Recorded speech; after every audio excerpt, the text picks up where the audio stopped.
Hello students, welcome in MKH video series. और आज के इस वीडियो के अंदर अपनी पास्ट परफेक्ट टेंस के बारे में बात करेंगे। ठीक है, पास्ट परफेक्ट टेंस जो है वो अपने आप में बहुत ही ज़्यादा इम्पोर्टेंस रखता है। अगर अपने बात करें परीक्षा की, ख़ास तौर से अगर अपने कंपटीशन की या बड़े क्लासों में जहाँ correct form of the verb के क्वेश्चंस पूछे जाते हैं फिल करने के, तो पास्ट परफेक्ट टेंस की जो अहमियत है वो यहाँ क्या है, दोगुनी हो जाती है, क्योंकि पास्ट परफेक्ट टेंस से क्वेश्चंस बहुत ज़्यादा पूछे जाते हैं। तो आज अपने इस वीडियो के अंदर पास्ट परफेक्ट टेंस के बारे में चर्चा करेंगे। ठीक है, तो आज का अपना टॉपिक रहेगा पास्ट परफेक्ट टेंस। अब सबसे पहले तो अपने को ये पता होना चाहिए कि जो पास्ट परफेक्ट टेंस है ये किसी भी टेंस का पार्ट नंबर 3 होता है। ठीक है, बात करें चाहे प्रेजेंट की, बात करें चाहे पास्ट की, और अगर चाहे बात करें फ्यूचर की, तो जो परफेक्ट टेंस होता है वो किसी भी टेंस का, टेंस जैसे 3 टाइप्स के होते हैं ना, प्रेजेंट, पास्ट और फ्यूचर, तो किसी भी टेंस का पार्ट नंबर 3 होता है। क्योंकि हर टेंस को कितने पार्ट में डिवाइड किया गया है, 4 पार्ट के अंदर डिवाइड किया गया है। जैसा कि आपको पता ही है कौन कौन से, कि एक तो सिंपल के अंदर, और एक होता है कंटिन्यूस के अंदर, ठीक है, एक होता है परफेक्ट के अंदर, और एक होता है परफेक्ट कंटिन्यूस के अंदर। तो इस प्रकार से हर एक टेंस जो होता है वो 4 टाइप्स में डिवाइड होता है। तो अपने जो बात कर रहे हैं पास्ट परफेक्ट टेंस की बात कर रही है, तो जो पास्ट परफेक्ट टेंस होता है ये पास्ट टेंस का पार्ट नंबर कौन सा होगा, 3rd होगा। ठीक है, तो टॉपिक का नाम है पास्ट परफेक्ट टेंस। ठीक है, पास्ट परफेक्ट टेंस जो है इसका कनेक्शन होता है इंडेफिनेट से, आई मीन सिंपल से। जैसे प्रेजेंट परफेक्ट टेंस का कॉम्बिनेशन जो बनता है वो प्रेजेंट इंडेफिनेट से बनता है, उसी प्रकार से पास्ट परफेक्ट टेंस का जो कॉम्बिनेशन है वो किसके साथ बनता है, पास्ट इंडेफिनेट या पास्ट सिंपल टेंस के साथ। उसी प्रकार से फ्यूचर के अंदर बात करेंगे तो फ्यूचर परफेक्ट का फ्यूचर अपने सिंपल के साथ उसका कॉम्बिनेशन बनता है। तो पास्ट परफेक्ट टेंस जो है, सबसे पहले तो अपने ये पता किया कि ये टेंस का पार्ट नंबर 3 है। अब बात करें इसकी पहचान की, कि पास्ट परफेक्ट टेंस की पहचान क्या होती है।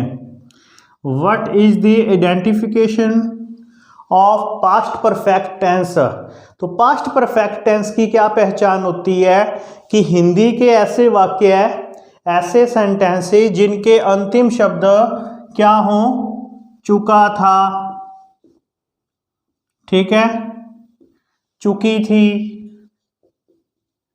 चुका था, चुकी थी, चुके थे, ये शब्दों, तो ये एक प्रकार का आइडेंटिफिकेशन है किसको, कि ये किस श्रेणी के अंदर है, ये पास्ट परफेक्ट टेंस की श्रेणी के अंदर है ये। ठीक है, तो पास्ट परफेक्ट टेंस की पहचान क्या हुई, कि ऐसे सेंटेंसेस जिनके अंतिम शब्द, ऐसे वाक्य जिनके अंत में चुका था, चुकी थी, चुके थे वाले इस प्रकार के शब्द लगे होंगे, उन्हें पास्ट परफेक्ट टेंस के श्रेणी में रखा जाता है। अब बात करें, देखो इतना तो पता चल गया कि जो परफेक्ट टेंस है वो पास्ट टेंस का पार्ट नंबर 3 है। ठीक है, इसके अंदर जो बात करें हेल्पिंग वर्ब की, पूरे पास्ट परफेक्ट टेंस के अंदर अगर बात करें हेल्पिंग वर्ब की, तो इसके अंदर हेल्पिंग वर्ब जो यूज होती है वो हैड होती है, ये याद रखना आपने। पास्ट परफेक्ट टेंस के अंदर जो हेल्पिंग वर्ब यूज होती है वो कौन सी होती है, हैड होती है। ठीक है, पास्ट परफेक्ट टेंस जो टेंस का 3rd नंबर पार्ट है, इसके अंदर जो हेल्पिंग वर्ब यूज होगी वो कौन सी होगी, हैड यूज होगी। ठीक है, और हैड जो होती है ये एक कॉमन हेल्पिंग वर्ब होती है। हैड जो है ये क्या है, एक कॉमन हेल्पिंग वर्ब है, ये कॉमन हेल्पिंग वर्ब है। ये कॉमन हेल्पिंग वर्ब का मतलब ये है कि जो हैड है ये पास्ट परफेक्ट टेंस की क्या है, हेल्पिंग वर्ब है, और ये क्या है, एक ही है, इससे कोई फर्क नहीं पड़ता, इससे कोई इफेक्ट नहीं पड़ता कि अगर अपना सेंटेंस का जो सब्जेक्ट है वो चाहे सिंगुलर है चाहे प्लूरल है, दोनों के साथ अगर वो पास्ट परफेक्ट टेंस है तो हेल्पिंग वर्ब कौन सी आएगी, हैड आएगी। तो कॉमन हेल्पिंग वर्ब का मतलब क्या होता है कि ऐसी हेल्पिंग वर्ब जिसमें सिंगुलर या प्लूरल नाउन का कोई भी इफेक्ट नहीं पड़ता। अदरवाइज अपने देखते हैं ना, हेल्पिंग वर्ब सिंगुलर के लिए अलग बनी होती है और प्लूरल के लिए अलग बनी होती है। जैसे अपने इज और आर की बात करें, जो इज है वो अपने सिंगुलर नाउन के साथ हेल्पिंग वर्ब के तौर पर उसे लेते हैं और जो आर है उसे प्लूरल नाउन के साथ लेती हैं। लेकिन जो हैड है ये पास्ट परफेक्ट टेंस की हेल्पिंग वर्ब है। ये क्या है, एक कॉमन हेल्पिंग वर्ब है। मीन कि इसको अपने नाउन है जो उसके सिंगुलर या प्लूरल होने से कोई भी फर्क नहीं पड़ता। अब बात करें मेन वर्ब की। पास्ट परफेक्ट टेंस के अंदर मेन वर्ब कौन सी आती है? तो बेटे ये एक बात ध्यान रखना कि परफेक्ट टेंस चाहे वो प्रेजेंट का है, परफेक्ट टेंस चाहे वो पास्ट का है और परफेक्ट टेंस चाहे वो फ्यूचर का है, परफेक्ट टेंस में हमेशा वर्ब की थर्ड फॉर्म का यूज किया जाता है। आई बात समझ में? पास्ट परफेक्ट टेंस की जो हेल्पिंग वर्ब है वो है हैड, और हैड अपने आप में क्या है, एक कॉमन हेल्पिंग वर्ब है। कॉमन हेल्पिंग वर्ब क्यों है? क्योंकि इसे नाउन के सिंगुलर या प्लूरल होने से कोई भी फर्क नहीं पड़ता। और मेन वर्ब की बात करें तो पास्ट परफेक्ट टेंस की जो मेन वर्ब है उसमें वर्ब की थर्ड फॉर्म का यूज किया जाता है। और इससे पहले जो मेजरली अपने को ध्यान देने वाली बात है कि जो पास्ट परफेक्ट टेंस है ये टेंस का पार्ट नंबर 3 है और इसकी जो पहचान है कि हिंदी के ऐसे वाक्य जिनके अंत में चुका था, चुकी थी, चुके थे ऐसे शब्द लगे होंगे उन्हें पास्ट परफेक्ट टेंस की श्रेणी के अंदर रखा जाता है। अब बात करें कि ये जो 4 पार्ट होते हैं, इसके 4 पार्ट होते हैं। हर एक पार्ट के अंदर अपने जो सेंटेंस बनाते हैं वो कितने टाइप के बनाते हैं? 4 टाइप के सेंटेंस बनाते हैं। कौन कौन से बनाते हैं? एक तो बनाते हैं अपने सिंपल सेंटेंस। कौन सा बनाते हैं? Simple sentence. दूसरा नंबर बी पे अपने बनाते हैं नेगेटिव सेंटेंस। कौन सा बनाते हैं? Negative sentence. टेंस 3 होते हैं, उसके पार्ट 4 होते हैं और हर एक पार्ट में 4 टाइप के सेंटेंसेस होते हैं। थर्ड में कौन सा बनाते हैं? इंटेरोगेटिव। कौन सा बनाते हैं? इंटेरोगेटिव सेंटेंस बनाते हैं, ठीक है। और फोर्थ में कौन सा बनाते हैं? इसमें बनाते हैं WH सेंटेंस। कौन सा बनाते हैं?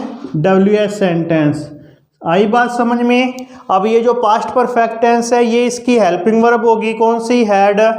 पास्ट परफेक्ट टेंस के अंदर मेन वर्ब कौन सी होती है? वर्ब की third form. Past perfect tense की पहचान क्या होगी? चुका था, चुकी थी, चुके थे। पास्ट परफेक्ट टेंस जो है इसके अंदर कितने टाइप के सेंटेंस बनेंगे? तो 4 टाइप के। A simple sentence, B negative sentence, C interrogative sentence और डी में कौन सा? WH सेंटेंस, ठीक है। तो सबसे पहले अपने कौन सा बनाएंगे?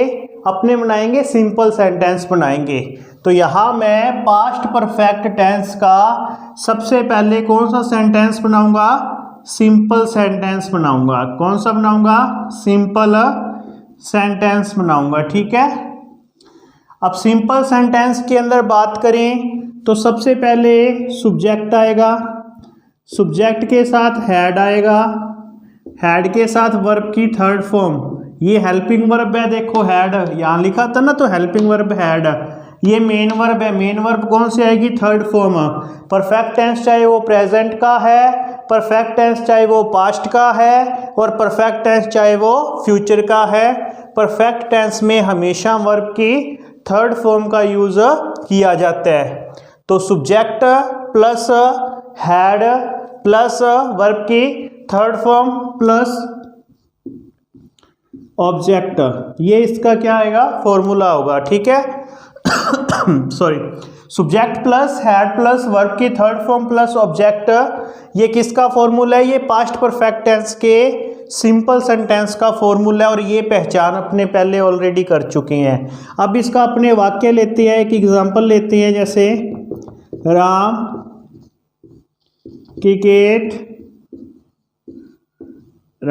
क्रिकेट खेल चुका था।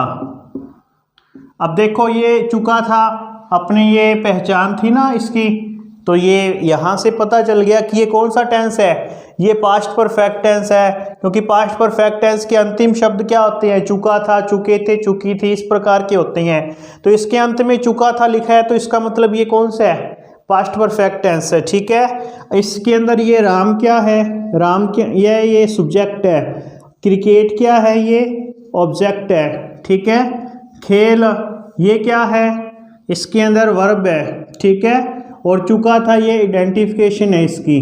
ठीक है, तो देखो अपने को क्या क्या चाहिए, सब्जेक्ट चाहिए, तो सब्जेक्ट क्या है अपने पास, राम, फिर हैड, फिर क्या वर्ब की थर्ड फॉर्म, वर्ब क्या है, खेलना, खेलने की थर्ड फॉर्म प्ले, प्ले की थर्ड फॉर्म क्या होती है, प्लेड, और फिर क्या ऑब्जेक्ट, ऑब्जेक्ट क्या अपना क्रिकेट। तो ये अपना सेंटेंस बन गया क्या, Ram had played cricket, Ram cricket खेल चुका था। ठीक है, अब बात करें इसके एग्जाम्पल नंबर एक और ले लेते हैं, जैसे सीता एक पत्र लिख चुकी थी, सीता एक पत्र लिख चुकी थी। ठीक है, ये इसका एक एग्जाम्पल ले लिया मैंने, सीता एक पत्र लिख चुकी थी। तो यही बात पहले अपने पहचाने, सीता क्या है, सब्जेक्ट है। ठीक है, ये एक पत्र ये क्या है, ये ऑब्जेक्ट है। ठीक है, लिखना ये क्या है, ये वर्ब है, और चुकी थी ये आइडेंटिफिकेशन है, पहचान है सेंटेंस की कि ये पास्ट परफेक्ट टेंस का सेंटेंस है। तो सबसे पहले क्या आएगा, सब्जेक्ट आएगा, सब्जेक्ट क्या है, सीता, उसके बाद हेल्पिंग वर्ब हैड, फिर वर्ब की थर्ड फॉर्म तो राइट की थर्ड फॉर्म क्या होगी, रिटन, फिर क्या ऑब्जेक्ट, और ऑब्जेक्ट क्या अपना, अपना एक पत्र, तो ये क्या आ जाएगा, ए लेटर। आई बात समझ में। पास्ट परफेक्ट टेंस के अंदर अगर इसके सेंटेंस नंबर ए मतलब कि पहले वाले सेंटेंस की बात करें तो इसका फॉर्मूला ये अपने को ध्यान देना है, subject plus had plus verb की थर्ड फॉर्म प्लस ऑब्जेक्ट। ठीक है, हेल्पिंग वर्ब हैड होती है और मेन वर्ब थर्ड फॉर्म के रूप में होती है, और ये इसी प्रकार अपने इसके दो एग्जाम्पल ले लिए। तो इस प्रकार से पास्ट परफेक्ट टेंस का अपने सिंपल सेंटेंस कंप्लीट होता है। अब अपने इसका कौन सा बनाएंगे, नेगेटिव सेंटेंस बनाएंगे। ठीक है, तो देखो नेगेटिव सेंटेंस इसमें किस तरीके से बनेगा,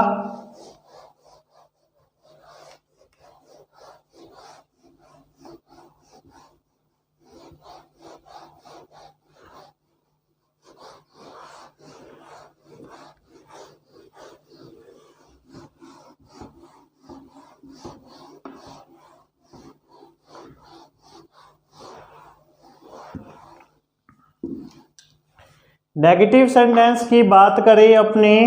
ठीक है, तो नेगेटिव सेंटेंस के देखो इसका ये इसको रख लेते हैं पार्ट नंबर बी में, क्योंकि सेंटेंस नंबर बी है ना, ये नेगेटिव सेंटेंस की बात हो रही है। तो देखो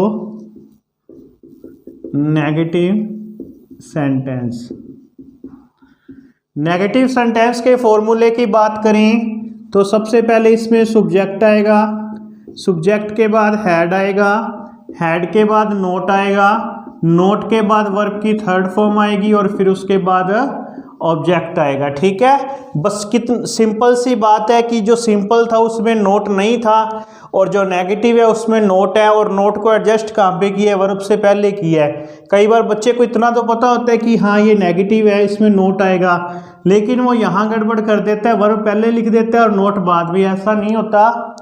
अगर आप नेगेटिव सेंटेंस बना रहे हो तो ये बात ध्यान में रखना कि वर्ब से पहले नोट का यूज किया जाता है, ना कि वर्ब के बाद में। ठीक है, तो नेगेटिव सेंटेंस का फॉर्मूला क्या होगा, subject plus had plus note plus verb की थर्ड फॉर्म प्लस ऑब्जेक्ट। ठीक है, अब मैं इसके दो एग्जांपल लेता हूं, जैसे एग्जांपल नंबर ए देखो, राम क्रिकेट नहीं खेल चुका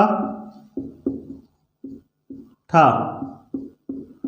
देखो अब इसमें ये राम हो गया सब्जेक्ट के तौर पर, ये क्रिकेट हो गया ऑब्जेक्ट के तौर पर, ये नहीं में आ गया नॉट, और ये खेलना क्या होगी वर्ब, और ये इसकी पहचान हो गई। ठीक है, तो सबसे पहले क्या लिखा है मैंने सब्जेक्ट, तो सब्जेक्ट इसमें क्या है अपना राम, तो यहां मैं लगा दूंगा राम।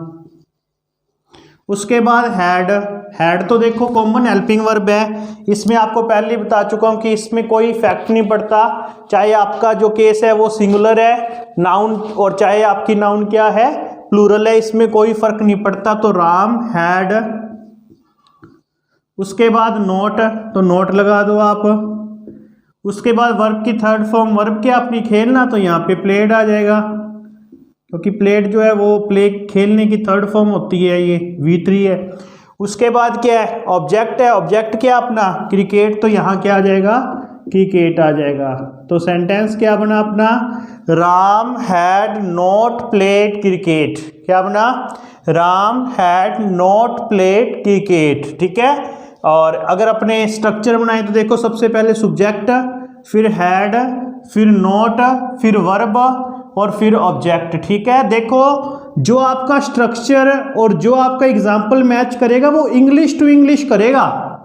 ये बात भी ध्यान देना कि जो अपना स्ट्रक्चर है, ठीक है, जो अपना फॉर्मूला है किसी सेंटेंस का, और सेम एज इट इज जो मैच करेगा वो उसका इंग्लिश में जो सेंटेंस बनाया है वो मैच करेगा, ना कि हिंदी में। हिंदी में ऑब्जेक्ट पहले आता है, ठीक है, लेकिन आप इंग्लिश में देखोगे तो ऑब्जेक्ट लास्ट में है। तो ये चीज़ अपने ध्यान में देनी है कि जो स्ट्रक्चर है, स्ट्रक्चर का same as it is example जो होगा वो इंग्लिश टू इंग्लिश मैच करेगा, ना कि इंग्लिश टू हिंदी। और हिंदी को याद रखने की जरूरत भी नहीं है इस स्ट्रक्चर को, वो इसलिए करवाया जाता है ताकि आपको ये अच्छे से समझ आ जाए, क्योंकि ये हमारी क्या है मातृभाषा है, तो इसलिए इसमें समझाना थोड़ा इजी रहता है। बाकी अपने को जो ध्यान देना है वो इन्हीं चीज़ों का देना है, इसका कोई अपने एग्जाम में महत्व नहीं है। ये तो अपने चलो बोलचाल की भाषा में एक स्पीकिंग के लिए अपने कह सकती हैं कि प्लस पॉइंट है, लेकिन आपने जो गौर करना है वो इंग्लिश टू इंग्लिश गौर करना है। ठीक है ना, तो ये सब्जेक्ट था, सब्जेक्ट के बाद क्या था हैड था, हैड के बाद क्या था नोट था, और नोट के बाद क्या था वर्ब की थर्ड फॉर्म थी, और वर्ब की थर्ड फॉर्म के बाद क्या था ऑब्जेक्ट। ये इसका फॉर्मूला है। सिंपल में क्या था सबसे पहले सब्जेक्ट था, फिर हैड था, फिर वर्ब की थर्ड फॉर्म थी, और फिर क्या था ऑब्जेक्ट था। तो ये नोट बेसिस में ऐड हो जाएगा, और ऐड कहाँ करना है आपने वर्ब से पहले इसको ऐड करना है। ठीक है, तो ये इस प्रकार अपना ये बी नंबर पूरा होता है। अब अपने चलते हैं इसकी ओर, किसकी ओर इंटेरोगेटिव सेंटेंस की ओर। तो अब अपने इसका चलो एक एग्जांपल अपने और ले लेते हैं नेगेटिव में। देखो एक एग्जांपल और ले लेते हैं, जैसे सीता खाना नहीं खा चुकी थी।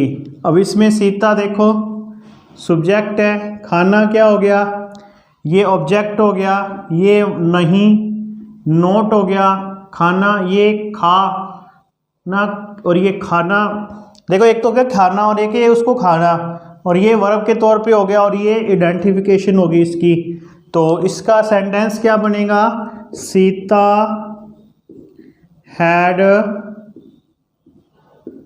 Not eaten food, Sita had not eaten food. ठीक है, तो इस प्रकार से अपने दो एग्जाम्पल भी जो है नेगेटिव सेंटेंस के करके देख लिए अलग अलग। अब अपने बात करते हैं इंटेरोगेटिव सेंटेंस की ओर। ठीक है, तो इंटेरोगेटिव सेंटेंस को बनाते हैं हम अपने। देखो सेंटेंस नंबर सी बनाएंगे अब अपने। ए और बी आपको समझ आ गए होंगे। मेन वर्ब इसमें ध्यान रखना वर्ब की थर्ड फॉर्म है, और हेल्पिंग वर्ब कौन सी है हैड है। ठीक है, ये पहचान होगी, और ये थर्ड टाइप कर रहे हैं। अब इसका सेंटेंस नंबर भी थर्ड कर रहे हैं।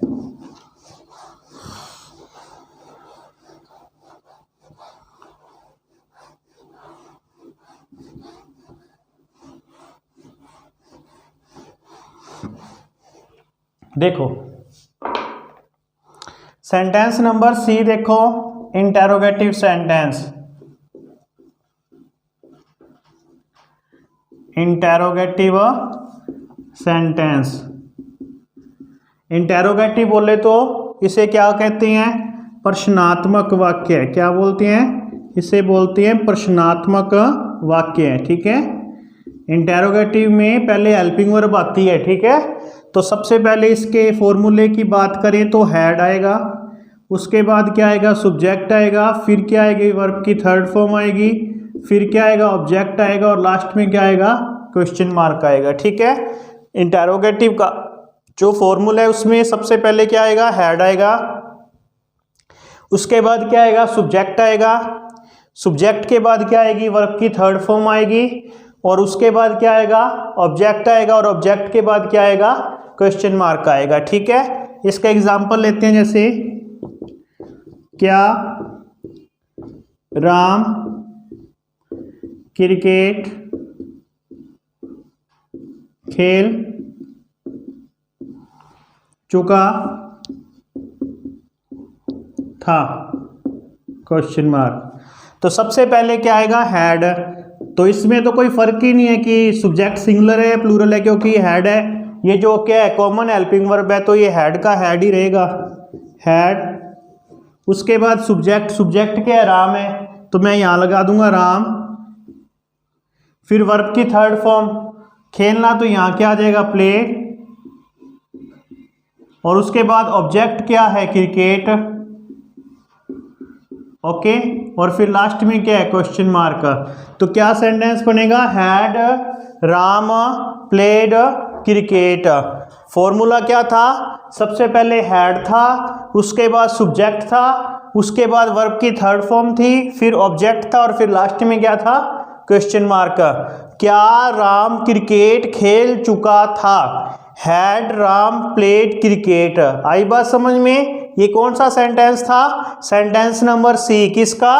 पास्ट परफेक्ट टेंस का। पास्ट परफेक्ट टेंस कौन सा टेंस होता है? पास्ट का पार्ट नंबर 3 होता है। ठीक है, चलो इसका सेंटेंस नंबर 1 बी और बना लेते हैं अपने। क्या सीता, क्या सीता एक पत्र लिख चुकी थी? तो इसमें भी देखो क्या बनेगा? सबसे पहले हैड, उसके बाद सब्जेक्ट सीता, उसके बाद वर्ब की थर्ड फॉर्म रिटन, उसके बाद ऑब्जेक्ट, तो ऑब्जेक्ट के एक पत्थर, तो ए लेटर, और उसके बाद क्वेश्चन मार्क। तो आई बात समझ में? बस आपको ये स्ट्रक्चर पे मेन फोकस रखना है। Subject had plus subject plus verb की third form plus object plus question mark, ये हेल्प अपने इसका फॉर्मूला होता है कि इसका पास्ट परफेक्ट टेंस के इंटेरोगेटिव सेंटेंस का। अब अपने कौन सा बनाएंगे? WH बनाएंगे। कौन सा बनाएंगे बेटा? WH बनाएंगे। तो देखो WH में क्या होगा?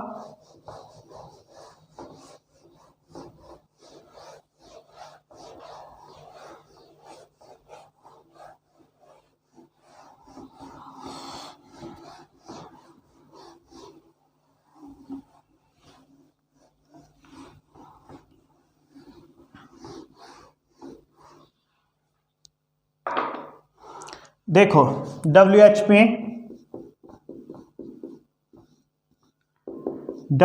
के अंदर सबसे पहले WH वर्ड, और WH वर्ड आपको पता ही है, जैसे what, why, when, where, who, whose, whom, by whom, how, और how much, how many, how often, इस प्रकार से होती हैं।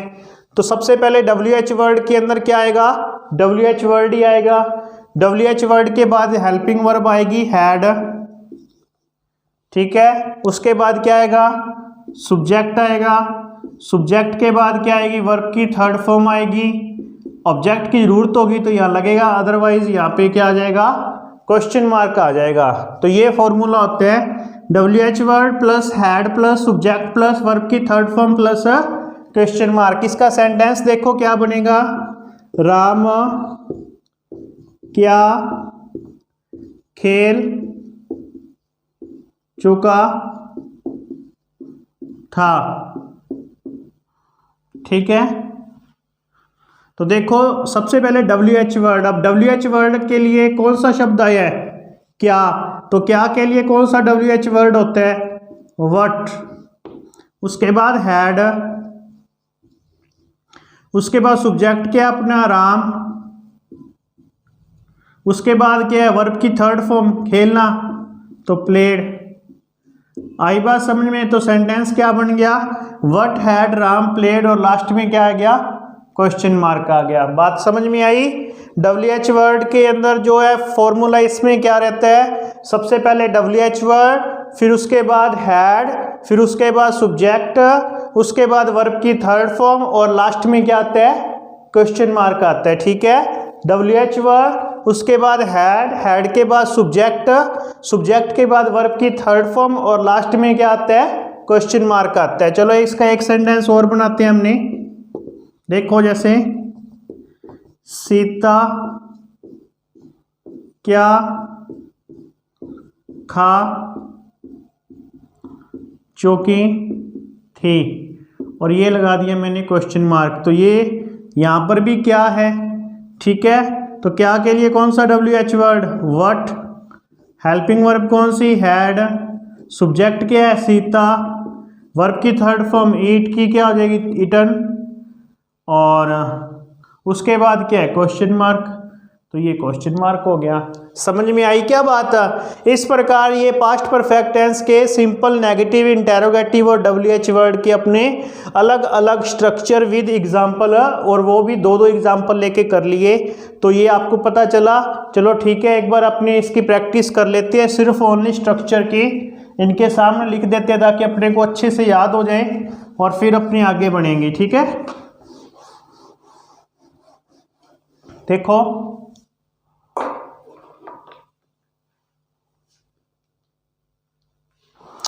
सबसे पहले अपने किसका?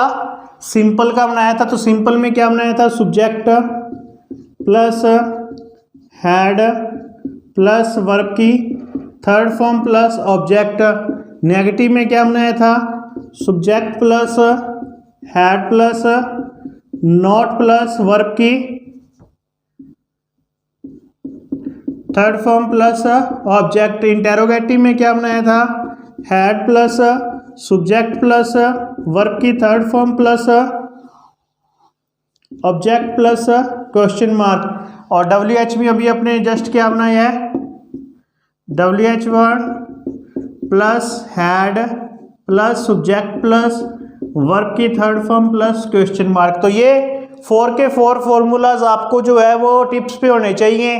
ठीक है, और तभी इसको करने का फायदा। देखो ये पास्ट परफेक्ट टेंस, ये इसकी हेल्पिंग वर्ब, ये इसकी मेन वर्ब, ये इसकी पहचान, ये इसके 4 टाइप के सेंटेंस, और ये इनके स्ट्रक्चर। इतना ही तो याद करना है इसमें, और क्या है। और ये अच्छे से समझ आया होगा आपको। अब अपने इसके कुछ रूल्स पढ़ते हैं, और वो रूल्स अपने को किस में काम आएंगे? वो रूल्स अपने को काम आएंगे अगर परीक्षा के अंदर अपने को correct form of the verb fill करने के लिए आ जाए, तो फिर अपने को कुछ रूल्स हैं वो पास्ट परफेक्ट टेंस के, वो याद रखने होंगे। तो ये आपका सारा अच्छे से क्लियर हो जाएगा। तो देखो कौन कौन से रूल हैं इसमें।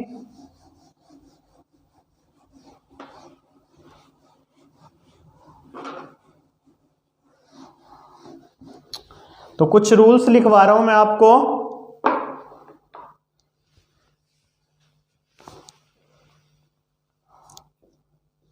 पहला रूल देखो इसका, रूल नंबर फर्स्ट, यदि एक सेंटेंस में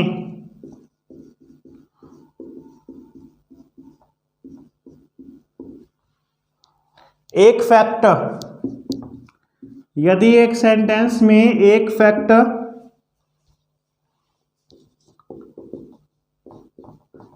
सिंपल पास्ट का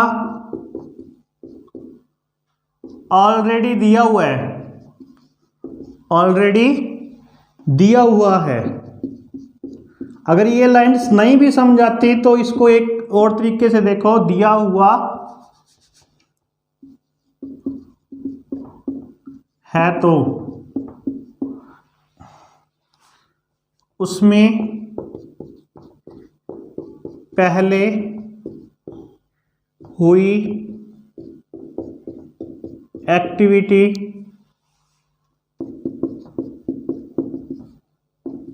के साथ past perfect tense, past perfect tense का यूज किया जाता है, पास्ट परफेक्ट टेंस का यूज किया जाता है। ठीक है, और उसके लिए जो एडवर्ब है वो आफ्टर होती है। कौन सी होती है? आफ्टर। तो आपको सिंपल सी बात है, अगर ये लाइन नहीं भी समझ आती तो कोई बड़ी बात नहीं है, आपको मैं इसको स्ट्रक्चर वाइज समझा देता हूं कि आपको simple past tense, simple past tense plus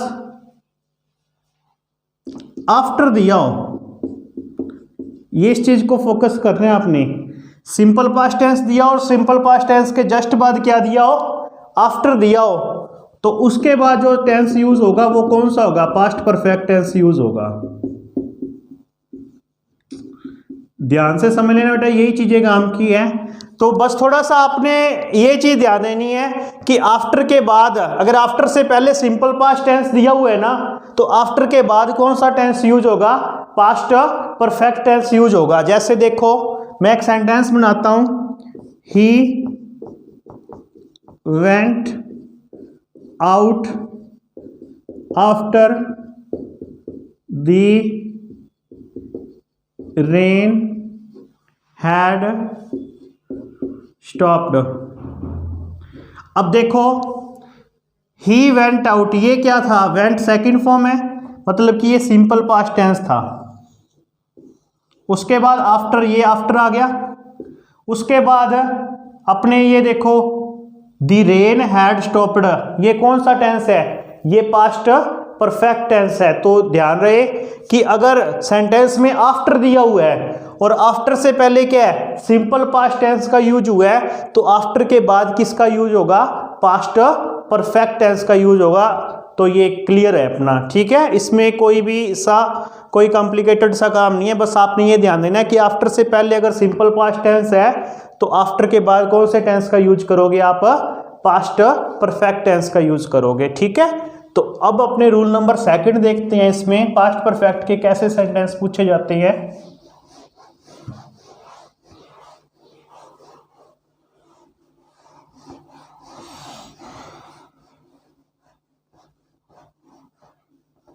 ये आफ्टर वाला समझ आ गया। आफ्टर से पहले क्या हो? यदि आफ्टर से पहले सिंपल पास्ट टेंस है तो आफ्टर के बाद हमेशा कौन सा होगा? आफ्टर के बाद हमेशा पास्ट परफेक्ट टेंस का यूज किया जाएगा, ठीक है। दूसरा रूल है टिल ऑब्लिक अनटिल। टिल व अनटिल के बाद, टिल व अनटिल के बाद पास्ट परफेक्ट टेंस का यूज किया जाता है।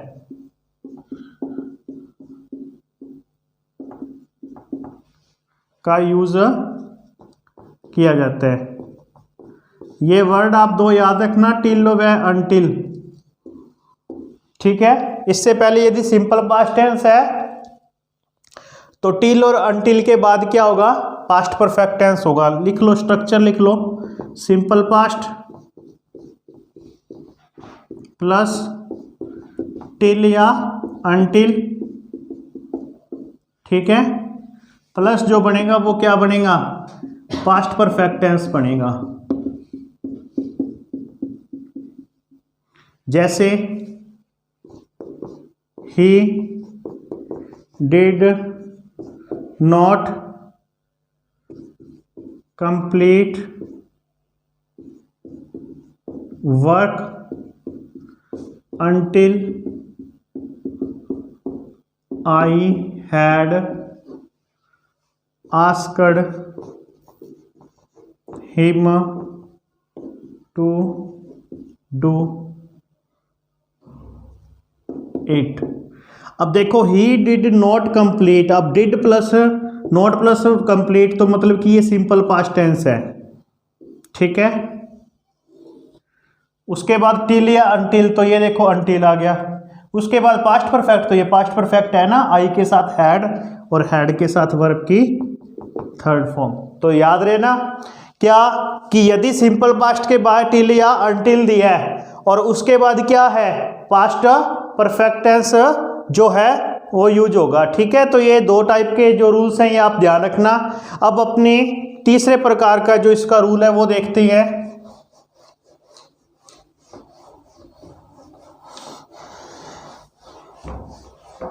जो इसका थर्ड रूल है वो भी बहुत इंपॉर्टेंट है और ये बहुत बार परीक्षा में पूछा हुआ है।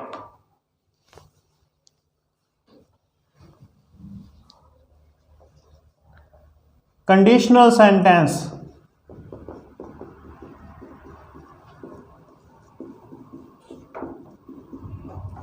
में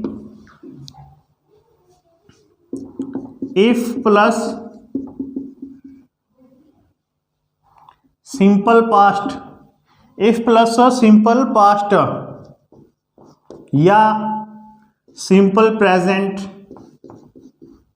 या इंडेफिनेट लिख सकता हूं। यदि आपको सेंटेंस इफ से दिया हुआ है और इफ के बाद सिंपल पास्ट टेंस यूज हो रहा है या सिंपल इंडेफिनेट टेंस यूज हो रहा है, प्लस आगे जो होगा इफ के बाद आपको क्या है सिंपल पास्ट या सिंपल इंडेफिनेट सेंटेंस दिया है। ठीक है, और उसके बाद आप जो यूज करोगे वो क्या करोगे, आप यूज करोगे would plus have plus verb की थर्ड फॉर्म। ठीक है, जैसे देखो इफ ही, अब इफ के बाद ये क्या कह रहा है simple past, if he invited me, यदि उसने मुझे बुलाया, यदि वो मुझे बुलाता या यदि वो मुझे आमंत्रित करता।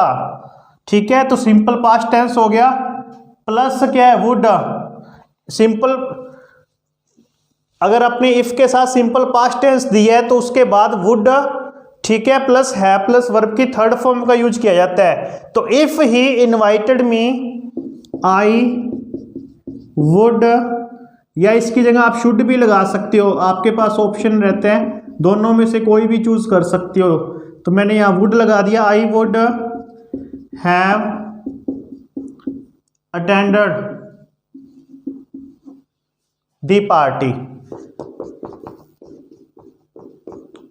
ठीक है, यदि आपको कंडीशनल सेंटेंस इफ दिया है, इफ के बाद सिंपल पास्ट या सिंपल इंडेफिनेट का यूज है, तो उसके बाद आप क्या करोगे वुड या शुड में से कोई एक प्लस है प्लस वर्ब की थर्ड फॉर्म का यूज करोगे। ठीक है, उसके बाद देखो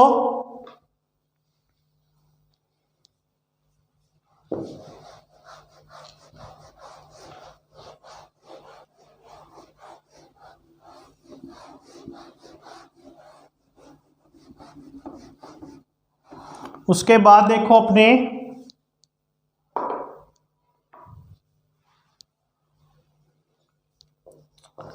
सेंटेंस जो है भूतकाल की कोई इच्छा है, भूतकाल की कोई इच्छा है, भूतकाल की कोई इच्छा जो कंप्लीट ना हुई हो, जो कंप्लीट न हुई हो, तो ऐसे सेंटेंसेस में, ऐसे सेंटेंसेस में पास्ट परफेक्ट टेंस का यूज करती है। कैसे, मतलब कि आपने, मतलब कि जो समय बीत गया उसमें कोई आपने इच्छा जताई थी और जो आपने इच्छा जताई थी वैसा काम हुआ नहीं, तो इस प्रकार के सेंटेंस के लिए हमेशा कौन सा टेंस यूज किया जाता है, पास्ट परफेक्ट टेंस यूज किया जाता है। ये चीज आप ध्यान रखना। जैसे आई विश, मेरी इच्छा थी, आई हैड नॉट टेलीफोन हर, कि मैं उसे फ़ोन ना करता, लेकिन मतलब कि उसने इच्छा जताई कि ना करता लेकिन उसने किया, तो इसलिए भूतकाल की ऐसी इच्छा जो आपने जताई थी लेकिन वैसा आपकी इच्छा के अनुरूप काम नहीं हुआ, तो इस प्रकार के सेंटेंस में हमेशा कौन सा टेंस यूज करोगे? पास्ट परफेक्ट टेंस यूज करोगे, हैड वाला टेंस जो है आप यूज करोगे। ठीक है, हैड नॉट को आप ऐसे भी लिख सकते हो, हैडंट भी लिख सकते हो। ठीक है, तो ये 4 रूल्स हैं जो आपको ढंग से याद रखने हैं अच्छे ढंग से। पास्ट परफेक्ट टेंस किया यदि सेंटेंस आएगा तो आप ये चीज ध्यान देना कि आफ्टर बिफोर के बाद हमेशा past perfect tense, till until के बाद हमेशा past perfect tense, conditional sentence के साथ वुड में आ जाता है पास्ट परफेक्ट टेंस। ठीक है, वुड प्लस हैव आ जाता है। और भूतकाल की कोई इच्छा, पास्ट की कोई इच्छा, आई विश वाले सेंटेंसेस जो नेगेटिव में होते हैं तो वहां पर भी पास्ट परफेक्ट टेंस का यूज किया जाता है। ठीक है, तो ये 4 रूल्स आपको पास्ट परफेक्ट टेंस के याद रखने हैं, आपका सेंटेंस गलत नहीं होगा। अगर फर्क पता किया जाए कि सिंपल पास्ट और पास्ट परफेक्ट टेंस में फर्क क्या होता है, तो देखो जो सिंपल पास्ट होता है और जो पास्ट परफेक्ट टेंस होते हैं, इन दोनों में फ़र्क ये होता है कि जो पास्ट परफेक्ट टेंस है उसकी जो एक्टिविटी है वो सिंपल पास्ट की एक्टिविटी से पहले होती है। आगे बात समझ में? जैसे वो घर चला, जब बारिश रुक गई वो घर चला गया। ठीक है, जब बारिश रुक गई तो वो घर चला गया, तो बताओ कि पहले एक्टिविटी कौन सी हुई? बारिश रुकने वाली हुई ना। तो इस प्रकार ऐसे सेंटेंसेस के कॉम्बिनेशन में जो एक्टिविटी पहले होती है उसमें पास्ट परफेक्ट होता है और अदरवाइज में क्या होता है? वो सिंपल पास्ट होता है। एक चीज ध्यान रखना, जो सिंपल पास्ट की है हेल्पिंग अपनी एडवर्ब होती है, जैसे यस्टरडे होगी, द प्रीवियस डे होगी, ये सीधी एडवर्ब के साथ आप कभी भी पास्ट परफेक्ट टेंस का यूज नहीं करोगे। जैसे I had seen A movie yesterday, मान लो ऐसा कोई सेंटेंस अगर आप देखते हो तो वो गलत है, क्योंकि यस्टरडे अपने आप में सीधी एक एडवर्ब है। किसकी? यस्टरडे किसकी सीधी एक एडवर्ब है? वो सिंपल पास्ट टेंस की एडवर्ब है। तो ऐसे सेंटेंसेस में आप क्या करोगे? ऐसे सेंटेंसेस में आप पास्ट परफेक्ट टेंस का यूज नहीं करोगे। ठीक है, तो ये 4 रूल्स याद कर लेना। अदरवाइज अगर इसको इकट्ठा लिखना है तो आप इसमें ये लिख देना, जैसे आफ्टर, बिफोर, ऑलरेडी। ठीक है, और if plus simple past, I wish plus negative not, तो यहां पे भी पास्ट परफेक्ट टेंस का यूज होगा।